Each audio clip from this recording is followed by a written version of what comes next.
Hey guys, today we are going to go over a version of block periodization. Okay, so there's some things up here that I don't want you to get too confused right now. These are duplicates, but what we're going to look at, I'm going to describe what we're looking at. Okay, I kind of created a color coding as well at the bottom here, so just bear with me. So what we like to do ideally is create a program. You create a program, we help you, whatever it might be, is like that we're not condensing our timeline too much so we can't get all of our stuff in. So what I'm looking at is we have our six week guys coming in for the 6 weeks. We hand this out on week 2. There's more to it, but I've chopped it off to not confuse you guys. So what we do is we share with them like, hey, you have all these modalities you gotta improve on. You gotta improve your run, your swim, your obstacle, all these things, right? Your push-up, pull-up, sit-up, all those things, right? And in doing so, what we find is like, man, there's just not enough time a lot of times in the work week to try to condense it into a 7-day program. And we habitually kind of think that like, that's what we got to start over each week. And I think that's the first thing is we got to get out of the mold that this isn't a Monday, that's not a Tuesday, these are just blocks. And that's why our programs say block 1, 2, 3, because now we can create an interchangeable system that allows you to make change when it's ready. And that readiness is when we're overtrained or we hit a plateau or we're not quite sure, like, man, I'm just not quite feeling the energy system being more developed while I'm stuck in this or in this phase, whether it's strength, hypertrophy, or power and speed. This gives you feedback right away. And so what I'm looking at is what we have guys do is we say, listen, okay, here's a bunch of blocks and we can fill them out. And the reason why it ended up 6 across was just because it fit on the piece of paper, right? We could go to 7, but we lose this because over here it says top concerns. You can't really see that. It says top concerns. And this hypothetical athlete, his top concern is a run. His top concern, we'll say, is push-ups. You know, and that falls under resistance training. And then his third concern is, hey, he really wants to improve his swim. Okay, so with that being the case, what I've done is we're going to use this thing down here is like, okay, I have a color. So the run importance represented by a green dot, the push-up is red, and the swim is black. So what I've done down here, guys, is, let me adjust this a little bit. Okay, so what I've done is basically using these two as a visual. What I've done is, okay, if my running is the most important thing, what I first need to do is go populate these 12 days, essentially, or 11 days or 12, 14, it can go as much as you want, really. Most people tend to fall around 10 to 12 days before they repeat their cycle. Okay, so what I did is instead of trying to go day 1, fill out the perfect day, no. If run is my priority, and I'm working on a 12-day repeating cycle, which one of the rules is every 6 days, at least one time every 6 days, have a full off or recovery-oriented day, or like exactly what Stu does is a Wednesday mobility day, awesome. Focus on recovery movement patterns. And then I'll explain this down here with this question mark. It says off too. Okay, so what I've done is, if run is my priority, what I've gone in and if this was all blank, okay, let me pull up a blank one real quick. Okay. If we were to pull up a blank one real quick, see, there's nothing in there, okay? There's nothing in there. And so what I've done is I just say, okay, if run is my priority with this green dot, I go, okay, green dot priority. I got to run on this day, okay? And I'll show you there's a way to go about adding more information. But if that's to give me a run, right, these are all blank at one point. I put another green dot here, right? I need at least 3 to 4 days in between these, because if I know this is my challenge, is my run, I know my effort needs to be there for those running, okay? And there's not just a run, there's different ways to run, and I'll go to that in a minute.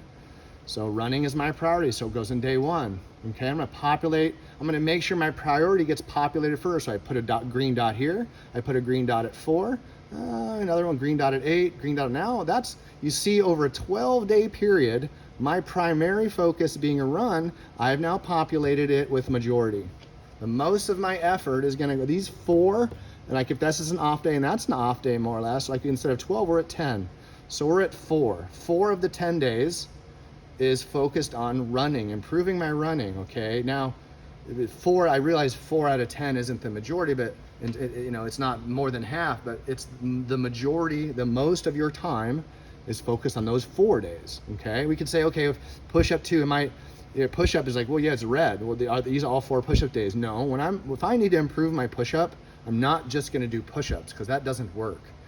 If you're trying to improve push-ups, you're trying to improve pull-ups, you're trying to improve lower body strength, upper body strength, you have to populate your training with some resistance training, okay? And that's what the red, resistance training.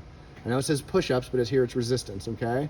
I'm sorry, let me backtrack. So if we wanted to run, I'm getting ahead, okay, so, sorry, push-ups, right, resistance training. So that's what, these are resistance training days, whether they're hypertrophy, they might be power and speed, they might be strength, depending on what your timeline is or what your goals are. So now, like I said, my push-up was my second, I filled it in with resistance, okay? And this like will be, I'll just follow my hypertrophy day, like hypertrophy block 1, hypertrophy block 2, hypertrophy block 3, hypertrophy block 4, you see, right? And that's, you just populate it, and that's what a conjugate, it's a conjunction, excuse the paper here. The conjugate is a conjunction, an addition, like a joining of different things, and that's what we're building here, okay? And so the third is a swim, right? So then I go in, initially I just had a green and reds on here, right? And there was spaces for black. I'm like, ooh, that needs to be an off day, right? That black dot goes there, black dot to represent swimming. Okay, so what I also realize is there's a rotation inside of the rotation, right? Because we're looking like, these aren't just the same runs, these green dots. Because a run, when I'm running, when I'm trying to improve my run, I have to do a multitude of things. I have to do long runs, I have to do sprints. You know, my PST run test in of itself is a different parameter, like that's the test, right? And running also, we have light and long rucks, right? If you're using like 20 to 30 or 40 pounds, and we can go out there for an hour, hour and a half, 2 hours potentially. A heavy ruck is no more than 80 pounds, and we don't exceed about 30 to 40 minutes with an 80-pound ruck, okay?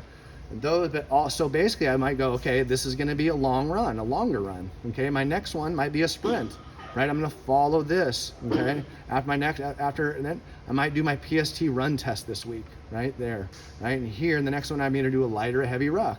Well, when I come back around, boom, where am I back at? I'm back at the top, okay? And the same thing, right?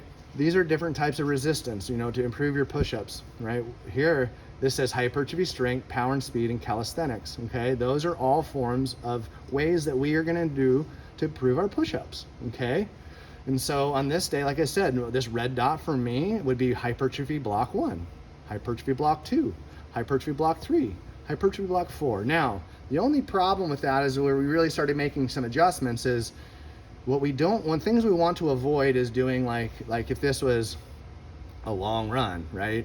And then a legs day.